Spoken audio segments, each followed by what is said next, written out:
Hello, everyone. Welcome to another meeting of our reading group.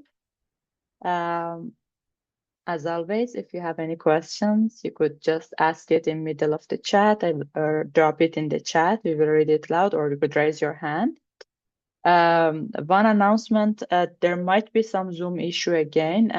We are going to share another Zoom link just in case if there is something happen, please keep it and just try to join using that link. Hopefully there won't be any problem this time. All set. Today we have a very great speaker. We're honored to have him, Themos Stafylakis from Athens University of Economic and Business. Without any further ado, stage is all yours. Thanks a lot for being here. I will talk today about some recent works on speaker recognition related to also to pruning, deepfake detection, and learning without temporal labels. First of all, as Punex said, I'm an associate professor at Athens University of Economics and Business. I'm also working for Omilia, and I'm also affiliated with Archimedes Research, Athena Research Center. But this work is mainly a collaboration with Brno University of Technology, where I'm happy to collaborate for many, many years now. And it was also enabled by a research project, the European-funded research project, European Union, called Esperanto, that enabled a lot of academic visits between us, let's say. So briefly, the content of the presentation will be this: some fundamentals about speaker recognition and speaker embeddings, then some methods for self-supervised learning for speaker recognition, also some anti-spoofing and results, also known as deepfake detection. Then I will discuss a method for pruning SSL models while fine-tuning them for speaker recognition and anti-spoofing. And finally, another method for training speaker embedding extractors directly from the original uncut VoxLab recordings. We'll discuss what it means later. So briefly about speaker embeddings. Speaker embeddings are essentially low-dimensional vectors extracted from deep neural networks, aiming to capture the unique voice characteristics of a person. And as such, they should be somehow invariant to intrinsic and extrinsic variability. Intrinsic consider phonetic content, emotion, while extrinsic consider background noise, different microphones, and so on. And speaker embeddings are ubiquitous in speech technologies. There are recognition tasks based on them, such as obviously speaker verification, but also speaker diarization and target speaker extraction. But there are also generative tasks. Some text-to-speech synthesis models still make use of, let's say, speaker embeddings to condition on the particular speaker, the voice. Voice conversion, but also speaker anonymization are such examples. Our focus, though, will be on the core task here of speaker verification, like given two recordings, estimate whether it's the same speaker or not in both of them. Now, for several years, the main, let's say, most successful architecture for extracting speaker embeddings were CNNs, convolutional neural nets, either 1D, one-dimensional, meaning that you have a kernel that somehow shifts only along the time axis. These examples are the famous TDNN or the kappa TDNN versions, but also two-dimensional CNNs such as ResNet, where essentially you're to some extent treating the log spectrogram as an image, essentially. So you have a kernel that shifts both in time and frequency, right?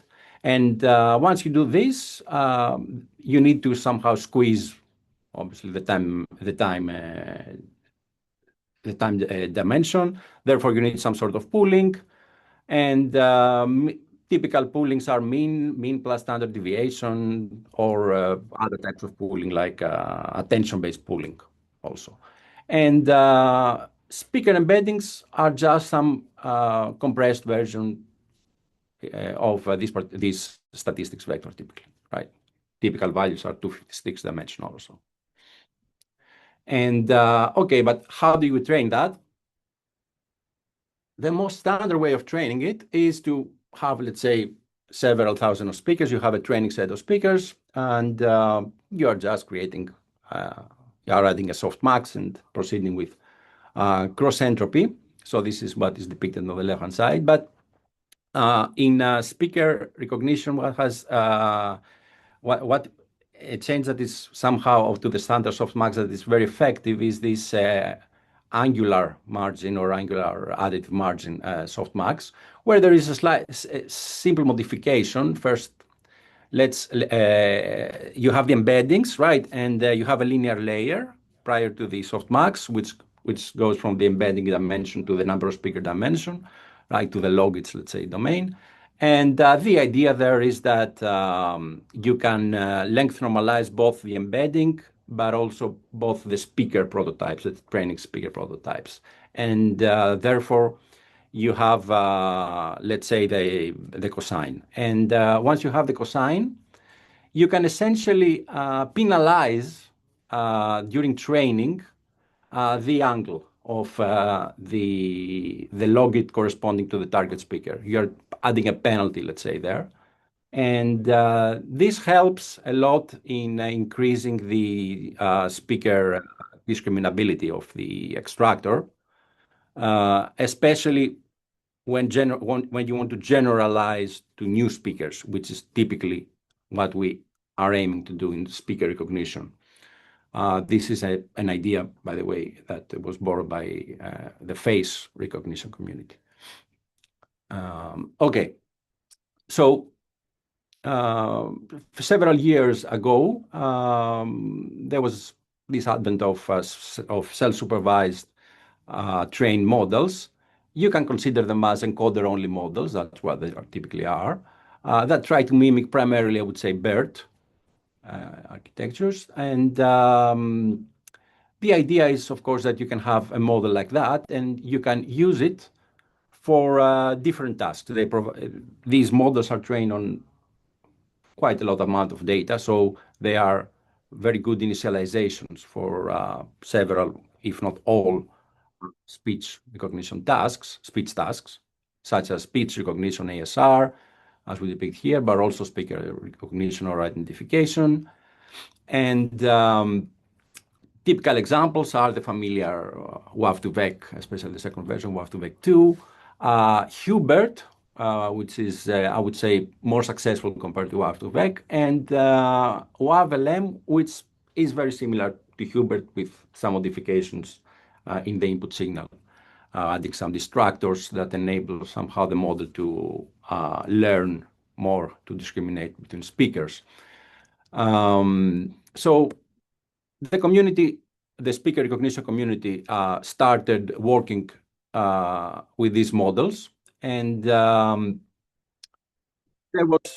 were several ways of making use of it. And we need, first of all, you have several layers, first of all, and you have also, you need to have a pooling mechanism, right? Because you still have the time dimension, sorry. And the most standard thing you can do is some pooling, attentive pooling. Just take the uppermost layer, let's say, and add the standard AM loss, which is fine as long as you're pre-training, you're keep on fine-tuning the core model. But there were also other approaches. For example, rather than taking the uppermost layer, you can consider why not trying and take all the layers and learn essentially a weight average of all these layers.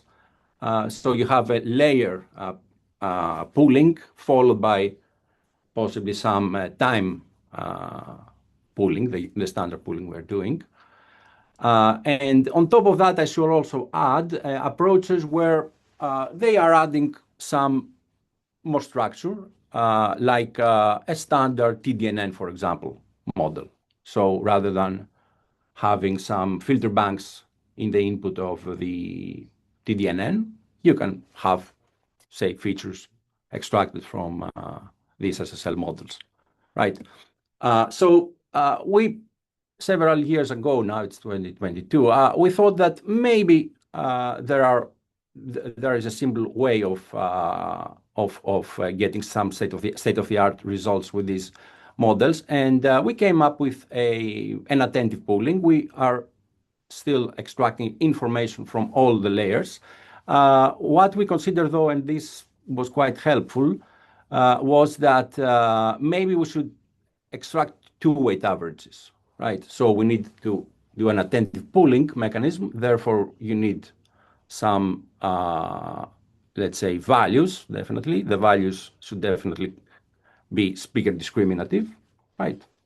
But the keys may not need to be speaker discriminative. Maybe other kind of information should be more ideal, like phonetic, for example, right? And you have several heads. We ended up having some 64 heads, but we tried also with 128, and it was more or less fine. Yeah, that was, I would say, a good example of how just proceeding with attention and not introducing other structures can provide more or less state-of-the-art results. So the results back then we had, if you see the proposed there, you see this cyan ball there. Yeah, you see also other approaches that are based on top of SSL models, typically by adding TDNN. And in terms of equal error rate, we are fine, not state of the art, but the number of training epochs required were far less compared to the other guys. And yeah, so we in ICASP, I think it was ICASP 2025, we proposed a very simple, I would say, extension to this, but quite effective. We just added some more context to the keys, to this mechanism of the keys, and you can consider it as essentially adding a convolutional layer, right, to this learnable query. So its learnable query or its head, you can consider it as a head. It doesn't have to be a vector, but it can also be a 1D convolutional kernel. And that's essentially what we did here. We add some context, and this appeared to be quite effective if we examine the results. So these are, first of all, the results we have by keeping the main network frozen, the SSL, and just fine-tuning the, let's say, the attentive pooling. And you can observe, for example, that we scored it with several SSL models. And for speaker verification, you can see, for example, that we are scoring much better than a kappa TDNN while using far less parameters. But this architecture also performs well on other tasks, such as emotion recognition. We are using the standard EMOCAP, and the results are state-of-the-art, or at least clearly better than others. But also in deepfake detection, we were using ASV spoof 19. We are, I would say, quite good, also considering the fact that we are not fine-tuning the SSL model, right? And finally, what if we go and fine-tune everything, including the SSL models? And in this case, this architecture now, I believe, is state of the art. It's, for example, if you go to voxel lab1, you see that we are below 1% and below 0.5% in the extended set. Of course, after doing large model fine-tuning and quality measure, taking into account quality measures, which is a standard recipe. And yeah, so this architecture, I believe, it's quite interesting, and it has gained some popularity. We call it MHFA. And yeah, so this is the first part. If you are interested in, if you want to put some questions, feel free. So there's one question in the chat that asks, out of curiosity, can you go a bit depth about the context you added to the MHFA? I wanted to understand what is the intuition behind doing so, or similar structure was successful in another type of modality, example, video or language models. Okay, so the idea of this MHFA, you mean this additional structure? It's essentially it's attention. Okay, so we would like to have, for example, multiple heads. Each head will capture some different pattern. In this case, these patterns tend to be some phonetic regions. Okay, so we are essentially creating a vector where we are capturing how each speaker utters particular phonetic regions. That's what it implicitly does. And in order to do so, this double, let's say, pooling is required because the keys are more helpful to localize, to essentially identify which phonetic region is this rather than so. And to do that, you need to suppress information such as speaker information and so on. Right? You need to have more phonetic information. That's at least the rationale we give for that. And what you can also do then is to say that maybe just consider that so far there are no convolutions in the network apart from some convolutions that are only the beginning in the waveform domain, right? So everything is fully attention based. So the only notion of ordering is via the positional encodings, essentially, right? So everything's attention. So by adding some convolution there in the keys and essentially make these queries rather than just single vectors, trainable vectors, but convolutional kernels, we are just giving some ordering, and this apparently helps the model. That's more or less the idea. Someone asked if there is any demo and code available for that, for the paper that you present. Any demo? Yeah, demo or code, probably. I think that maybe a GitHub repo or something. I have to check that. I'll come back to you, but please write me, and if there is not, I'll make sure that it will be available. Yeah. And one follow-up question is that, sorry, how many epochs you had to train before you saw your valid loss to go down when training from scratch for both MHFA and CA MHFA? I think that even from the first epoch, you'll see it going down because the structure, first of all, you have a pre-trained model, right? And all you're doing is just adding a pooling layer, essentially, sophisticated pooling layer. So even from the first epoch, you will see sensible results, right? So very fast. One final question in the chat. It is basically two questions. The first one is, are we able to find any information on what attribute is being used for a speaker verification? Is it all of the speaker timbre, accent, general intonation, or etc.? Yeah, that's a good question. I would say it's not that straightforward how to capture that, but that's not an issue of this model. I would say it's an issue of explainability that is a bit hard to understand, especially in such deep models. But yeah, especially for speaker recognition, it's a bit hard to do that. Mm-hmm. There are some works, though, I can refer to, some related to mechanistic interpretability and so on that are quite interesting. I can refer to that. Interesting. And one final question is, how does a speaker verification in general work? Do you use a single 1 second speech, or the duration should be longer? 1 second is quite short, I would say. In practice, if you're using speaker verification as a means of authenticating users, then you need definitely, first of all, to enroll the user, and the enrollment should be typically at least half a second, I would say. Half a minute, not half a second. And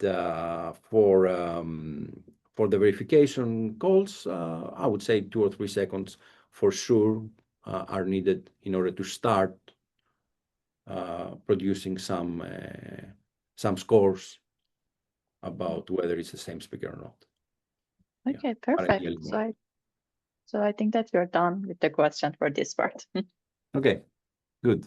So related to that, and it's this second work that I'll present, and these are obviously interesting ideas and models. However, all these models are quite large. They're not LLM size, obviously. It's at least 1 order of magnitude smaller, but they're still quite big models, for especially if you want to use them for resource-constrained devices. But also, it's hard to do inference when only CPU nodes are available. For example, if you are dealing with on-premise installations, it's quite hard. You don't have the luxury of a GPU there, typically. So the question is, can we find methods to prune them and hopefully preserve most of the performance? And there are some pruning methods, but most of them are either, let's say, task agnostic. So you are essentially pruning the SSL model prior even without knowing even the task, or as we say, post hoc pruning, okay, where the model is first fine-tuned for the task, the whole model, and then somehow you are pruning another model, typically with distillation. And so in our work, we proposed a method. We call it hybrid pruning. I'll explain to you in a while. But the idea of this method is that you can just go directly and prune your model while fine tuning in let's say a single stage without having these multi-stage approaches, such as for example post-hoc pruning and distillation and pruning. So this will involve a bit of maths. Probably I'll skip most of them. But the key idea is that you can have this loss. The L task is the cross entropy, the standard loss that you have for your task. And you have another loss, which is, let's say, the pruning regularizer. And you are essentially, and as you see here, as we see, you have this zero norm, essentially, and which is known to be non-differentiable. Essentially, how many parameters, it counts how many parameters are there. So essentially, non-zero, you can consider them. But the interesting thing is that there is a method. It's not proposed by us, but we brought it probably to speaker recognition and these tasks, where it makes use of this hard concrete distribution. And the idea is the following, that first of all, you can consider some groups of parameters.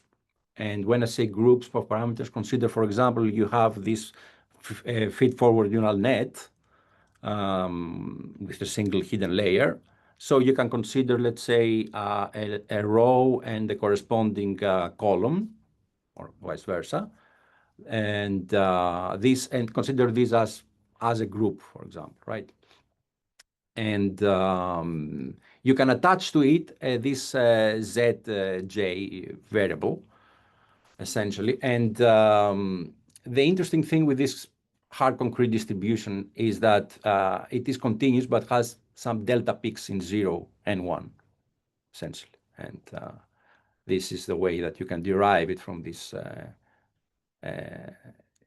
monotonic, a sigmoid followed by a fine followed by the clap that creates these delta peaks there. And I'm going to go through all that. But essentially, this creates some sort of differentiable, let's say, zero norm. And you can control also exactly, you can have also a targeted, let's say, pruning. You can say, I want to get rid of 70% of the parameters, and with this formulation. And more on this method, you can find, you can start from the concrete distribution paper, but I would say the last two papers are the most, are describing this, exactly this method. And so we are applying that. And first of all, let's see with the performance and compression in speaker recognition. We are using WAV-LM base plus, and consider this as, let's say, we are also measuring CPU and GPU, let's say, performance. And you can see that with 70%, for example, sparsity, that means keep only 30% of the parameters. Okay, you're dropping from 1.4 equal error rate, let's say in voxel lab hard, 1.61. So 1.40 to 1.61. So it's almost 2.3 times faster in GPU, and almost the same for CPU, 2.6 times faster. Okay, and yeah, so this is really important especially for applications in industry, for example, right? And we can observe some interesting results also in deepfake detection. We are using ASV spoof 5 dataset. And as we may observe, for example, you are using WAV-LM base, and with 10%, let's say if you get rid just 10% of the parameters, you can get even better results, essentially. So it has some sort of regularization effect. If you increase a bit the more, let's say, the pruning, the results start, the degradation starts. Nevertheless, it's interesting that it has this regularization also effect. And you can also see it in this case where, for example, we're using CNCeleb. And in CNCeleb, which is another data set for speaker recognition, Chinese version of VoxelLab, essentially. And you see that the best result is obtained at 40% pruning, right? So get rid of 40% of the parameters, essentially. And we are also using the spoof celeb for anti-spoofing defect detection. And similar, around 40%, if you get rid of 40%, it will perform quite well, if not better. And this is an interesting also visualization where we want to depict in the SSL model how much, let's say, of the original parameters are preserved. We are splitting into the feed-forward and the multi-health self-attention, and we compare it also for different tasks. So on the left-hand side, we have on the green the standard speaker verification VoxelLab experiment with green, and we have also the anti-spoofing on blue. And you see the different patterns, for example. And on the right-hand side, we have the comparison between, again, VoxelLab 2 and the Chinese celeb. And for example, you may observe that in the CN celeb, the method completely removes almost all the layers from 9 to 11, everything. Right? That's quite interesting, I would say. Yeah, so this is a method, and this paper has been submitted to ICAST by 2016. Sorry, 2026. Any questions, maybe if you have, before proceeding to the final paper? So maybe I have one question myself. So when you apply this sparsity on top of WebLM or something, did you also consider the role of different layers? Like maybe one layer should have more role in the distill model or something, or not? So yeah, but we let the algorithm find Okay, I see. how many of the parameters of this layer should be preserved, right? So we are not doing anything different But than do you that. observe any pattern regarding the layers or not for speakers? Yeah, I think that especially this figure here, these two figures, show some interesting patterns. For example, we observe that typically the model can get rid completely or almost completely feed forward layers. Okay, you can see it, for example, on the left-hand side where some of the blue are completely missing. That means that you will have two self-attention layers in a row, for example. I see. Yeah, One question. Yeah, One please. question in the chat is, could you mention if we use continuous or discretized SSL feature here? If I remember correctly from the neural codec literature, discretized SSL feature loses speaker information. No, that's a very good question. In these works, we are just using the SSL models as they are. There is no discretization. There is some discretization during the pre-training of some of these models, Hubert or WAVLM, but no, from our side, there's no. It's just fine-tuning. Everything is continuous. Okay, perfect. So I think we're done with the question for this section. Okay, good. So let's proceed to the next and final contribution that I'd like to share with you. This is a paper which has been accepted and will be presented at ASRU 2025. It's called State-of-the-Art Embeddings with Video-Free Segmentation of the source VoxelLab data. And I would also like to highlight the contribution of Sarah, who is from Autonomous University of Madrid, that I didn't mention earlier. And it's also a follow-up paper of one of our previous works at Interspeech 22, where we extended in several ways. And let's provide some motivation first. So we are probably, you should be familiar with the VoxelLab dataset, which contains recordings of about 6,000 or 7,000 speakers, celebrities essentially, from YouTube. And it was created by, by Andrew Zisserman's essentially research group in Oxford University. And they were using, again, a very pioneering, I would say, pipeline that contained that was based a lot of the visual component. And they were using, for example, some face detection followed by face tracking. And they were extracting audio features. And they had this SyncNet approach where they were trying to understand whether the particular person that is speaking, based on the lip movements, matches to what is being heard, the speech that was being heard, right?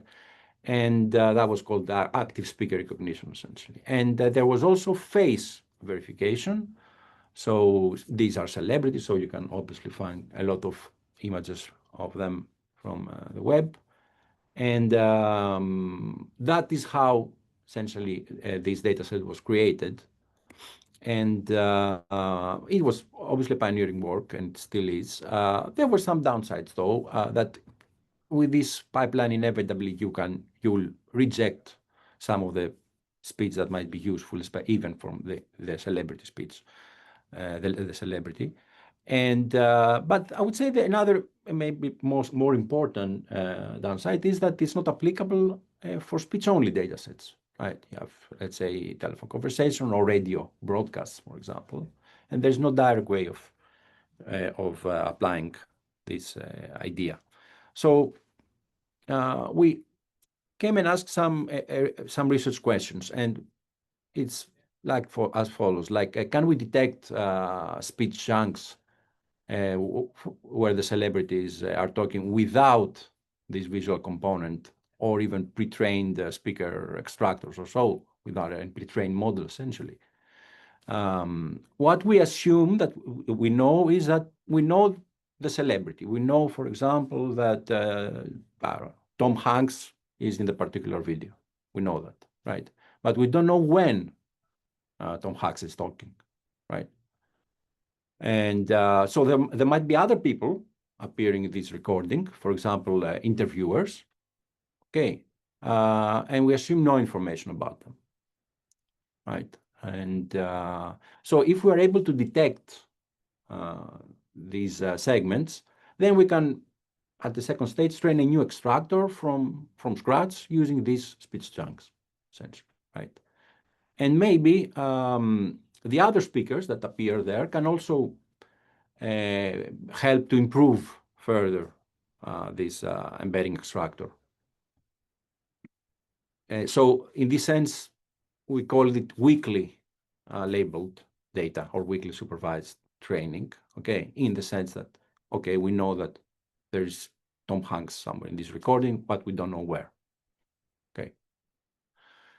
And so the method we propose, it has two main stages. And the first, it has three sub-stages. The first is a very basic speaker diarization algorithm. We don't want any pre-trained models and so on, so we choose, as you will see the most primitive, I would say, diarization method. Then we are having one of the main contributions of this paper, which is that we are training a network using these recordings and proposing an aggregation function over, as we see, the clusters that we are receiving from the diarization. And then we have a simple method of selecting chunks and attributing them to the particular celebrity, right? And the second stage is the obvious thing, that we will train from scratch a new speaker embedding extractor, a standard supervised track, with the only exception that we are trying also to make use of segments in these recordings that are not attributed to the celebrity, the recording. There might be some interviewers or so, we don't know them, and define this unknown class and see if it can help. So as I mentioned earlier, we don't want any pre-trained models and so on. So we are using the most, let's say, the 20-year-old approaches to speaker recognition, voice activity detection, speaker change detection, agglomerative hierarchical clustering, and viterbi segmentation. Okay, this is a very standard approach, and you can find it in this, for example, link. And now this is the most interesting, I would say, probably part, where, okay, you have your clusters. Let's say you have a recording, and you have, let's say, C clusters defined by your diarization algorithm, right? Okay, what are you doing? You know that there is this speaker, the target speaker, S star there, okay? So what you want to do is, obviously, somehow increase this posterior probability, right? That of S star of the target speaker given X, right?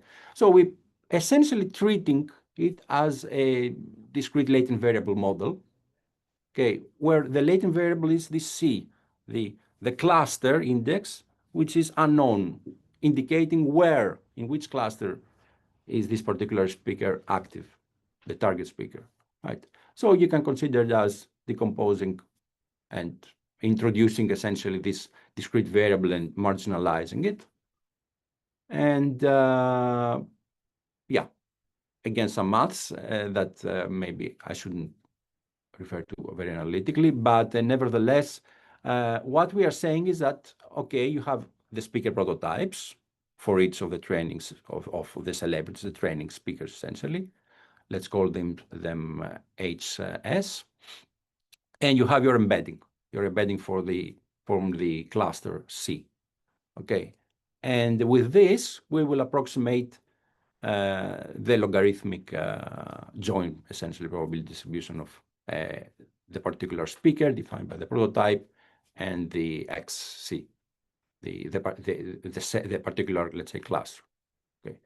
This is very more or less standard assumption that somehow you can approximate at least a normalized version of these quantities with logits.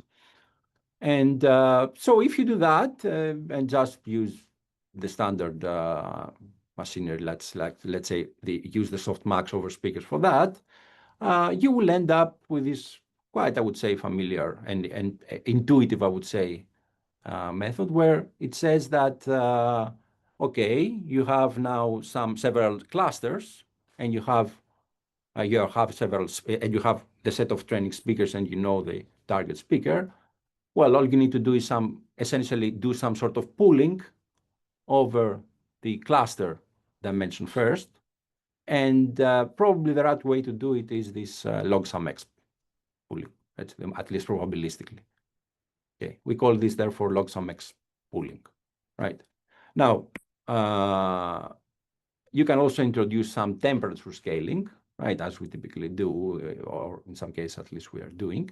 And so you introduce this temperature, and if you consider the temperature as going towards 0, then you are essentially, as we'll see, turning into the soft assignment of log sum x to hard assignment.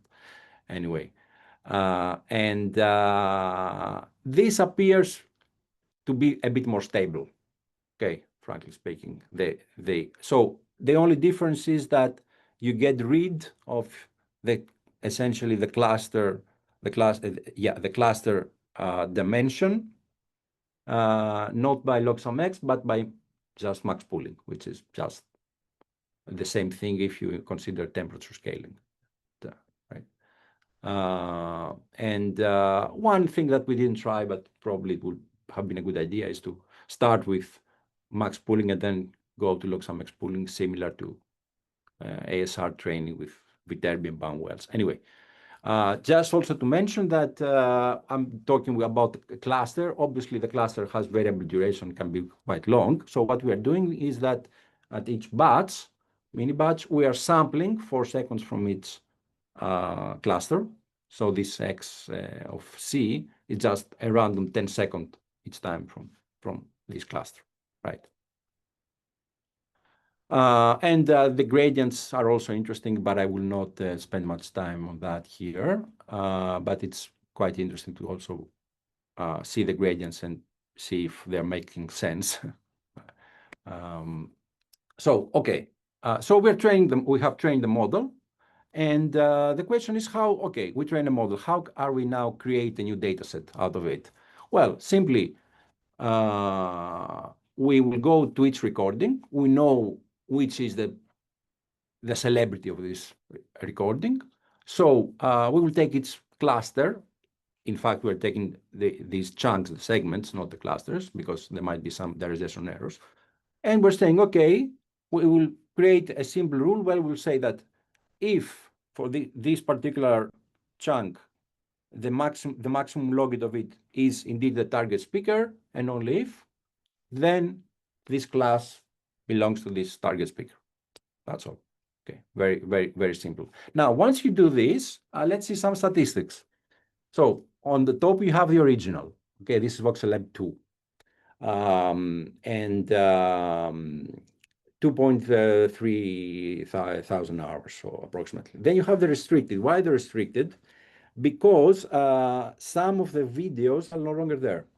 So if you go to YouTube and some of the original videos, you cannot find them. So we said, okay, let's define, to be fair, let's define a restricted set where it's just the videos that are there. Now, the hours of the original restricted are those that have been identified by the voxelab algorithm I mentioned earlier, right? That uses this face recognition-based approach. And then we have the uncut version, which is the whole duration. And this is the self-labeled. So this is what this algorithm we proposed identified as material from the particular celebrity. And it sees that it's more than 3 times more compared to what the original voxelab proposed. And so let's see. We are also proposing some method of making use of this non-target speakers, so let's say the non-celebrities. And you can go and look at it. It is interesting, but it didn't give that much improvement, so I won't spend much time here. But essentially, consider it as creating one more class, the unknown class, but doing it in a slightly different way than just creating a prototype, of course, because it wouldn't make much sense to us. But anyway, you could go through the paper, maybe that would be interesting. So let's see some experiments now. So the first set of experiments is just on this first, let's say, extractor that we are creating, okay? During, when we're trying to learn essentially where the targets, where the speakers are in the recording. And the purpose of this extractor is not to be competitive. Okay, so that's why you're going to see competitive results for this extractor, because that's not its purpose.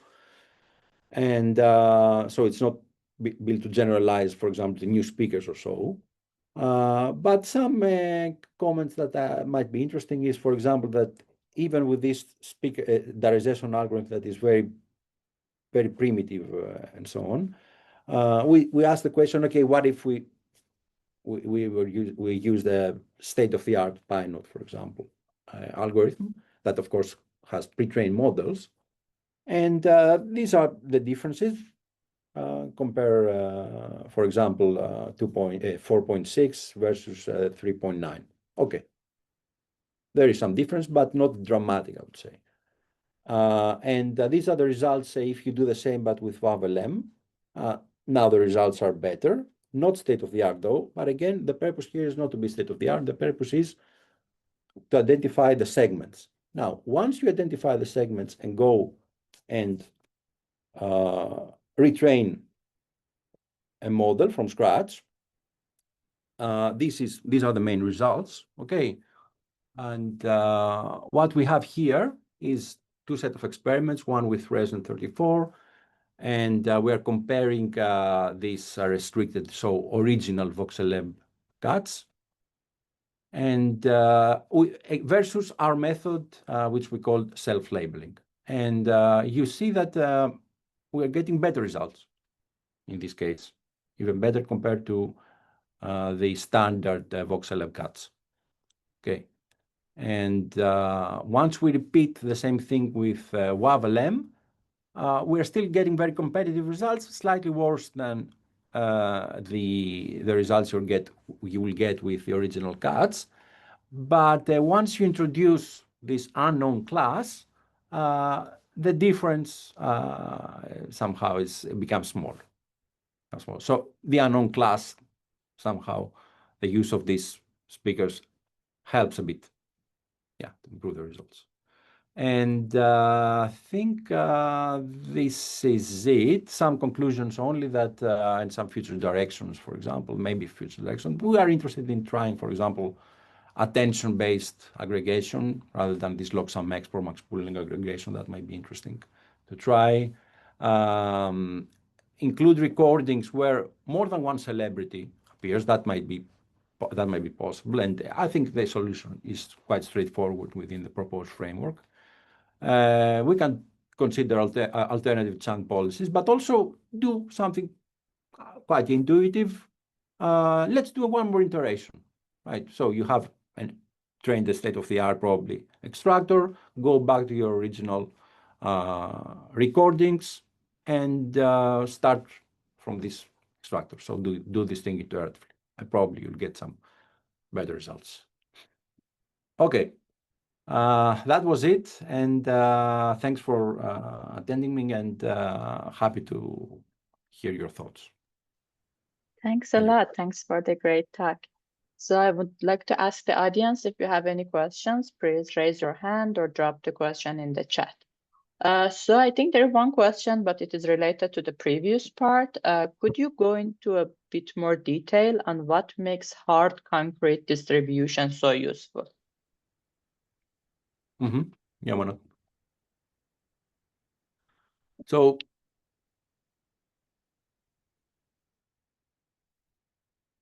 okay, so the hard concrete distribution is essentially a stochastic relaxation of the Bernoulli.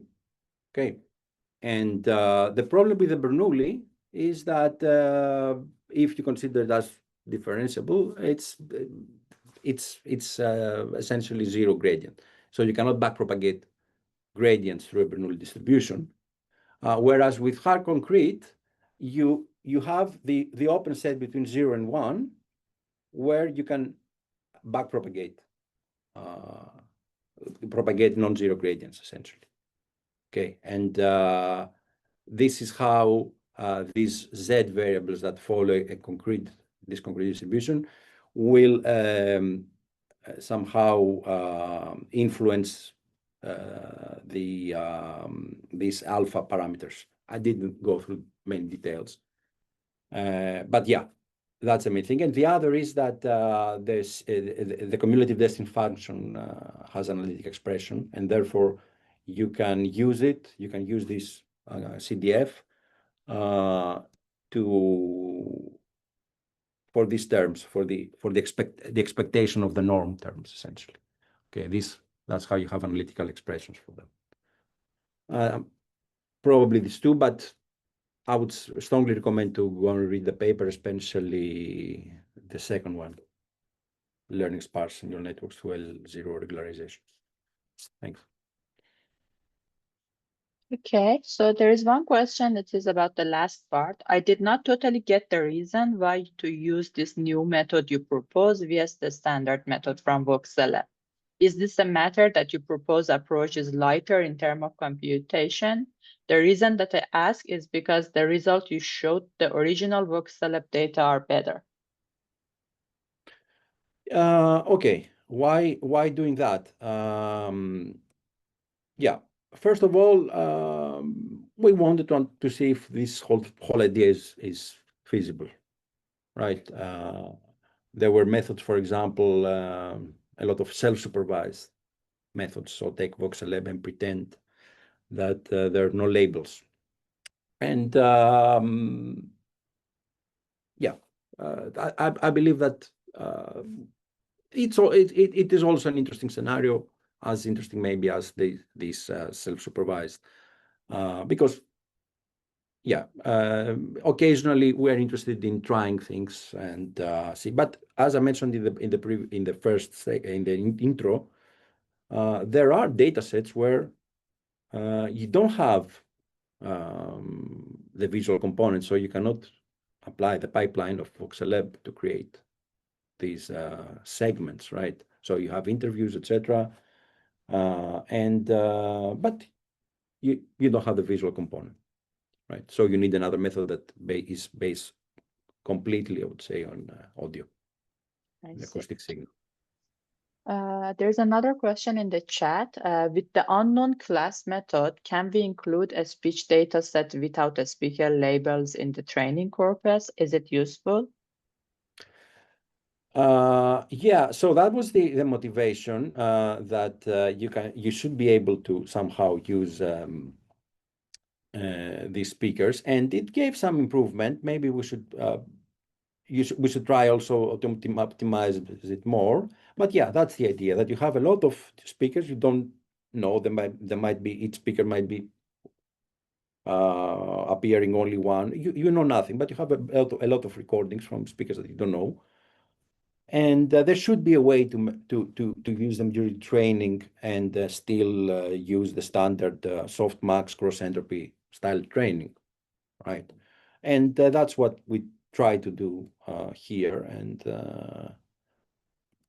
yeah, so you can go and read this. I didn't analytically describe here, but the main idea is that you can pretend that there is a specific speaker prototype for the speaker, and you can essentially, for each mini batch, you can calculate the average target speaker logit from those chunks that they have a known target speaker. So measure essentially how well the embeddings and corresponding prototypes match on average at this stage of training, right? And for those chunks that you don't have, they have the unknown class, you can essentially pretend that there is a target logit and set it equal to this average target logit. And if you do that and put the gradients down, you will see that you'll have the effect that you want, like increase the distance between the prototypes that belong to known speakers with these embeddings that come from some unknown speakers, essentially. So somehow strengthening the speaker discriminability of your extract. Yeah. Perfect. I have one question myself. Like all of this speaker verification is mostly applied on English speakers. Like, is there any work on multilingual kind of a speakers, and what are the challenges related when you work on different languages? Mm-hmm. Yeah. Yeah, there is a lot of work in multilingual. First of all, there is a lot of work in Chinese and so on. NIST evaluations are focused a lot on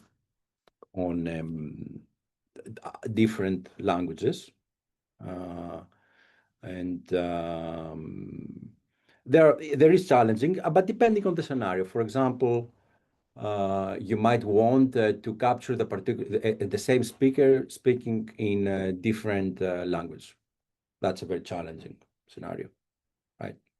I see, I see. The So when we have multilingual speakers. multiple, I see, I see. Yeah, I see. that's a scenario that it's quite challenging. But at the end of the day, I would say everything depends on the data. You have the training data. Yeah, it makes sense. Yeah. Okay, perfect. I think that we are done with the questions. Thanks a Okay. lot for accepting our invitation It and was a for the pleasure. great talk. Thanks a lot for having you here and Thank you. attending. Yeah. Great to meet And and next week we are very excited to have Yoshio Benjios. So use this opportunity, join the meetings, and thank you everyone for joining. Looking forward to seeing you all next week. Bye.